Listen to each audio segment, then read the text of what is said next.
when in disgrace with fortune in men's eyes, I all alone beweep my outcast state. In troubled, deaf heaven, with my bootless cries, I look upon myself and curse my fate,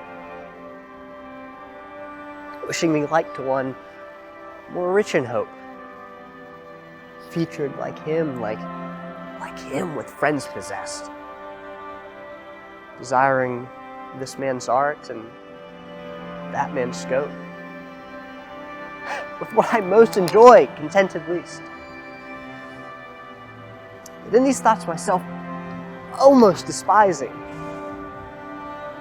haply I think on thee. Then my state, like to the lark at break of day arising from sullen earth, sings hymns at heaven's gate. For thy sweet love remembered, such wealth brings, that then I scorn to change my state with kings.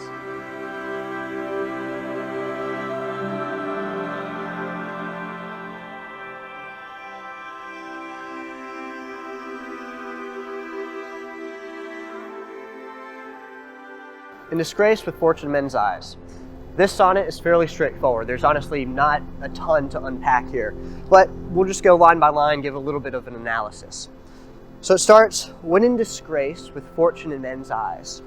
Now, to be in disgrace with fortune obviously means that you've had your luck run out, stuff just isn't going your way. Be in disgrace with fortune, and obviously in the eyes of men, I think that's fairly straightforward too. You just don't have options. Your luck's run out and people don't think highly of you. So when in disgrace with fortune in men's eyes, I all alone beweep my outcast state.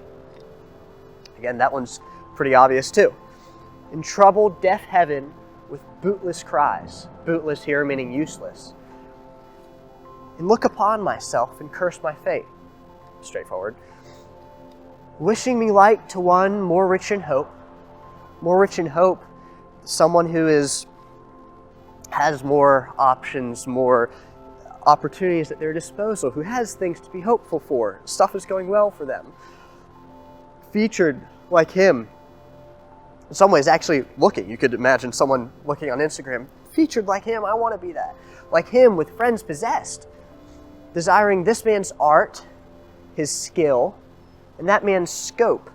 Scope being the amount of opportunities presented to him. So this person's skill and that person's, access of opportunity. With what I most enjoy, contented least. This is, of course, what I most enjoy. I think we've all been at places where maybe we despair to some degree, and even the things that we really love, they just don't bring us joy. With what I most enjoy, contented least. Yet, in these thoughts, myself almost despising, haply, I think on thee. Happily is not happily here. It's haply, as in perhaps, or it's at least etymologically it's the same. It's haply, perhaps. It's not saying perhaps I think about you, but it is kind of this opportune, haply, maybe a thought of you happens to stumble across my mind. Haply I think on thee. And then my state, like to the lark at break of day arising from sullen earth, sings hymns at heaven's gate. The lark being the bird that rises in the morning, and it paints this beautiful picture of life springing from death, from the cold, hard winter morning ground. Like at lark, break of day arising from sullen earth, my soul, now just like that bird, sings hymns at heaven's gate. For thy sweet love remembered, such wealth brings. Then I scorn to change my state with kings. That one's self-explanatory. The remembrance of a dear love, someone that we love or someone who loves us deeply, makes life worth living, and I scorn to change my state with kings.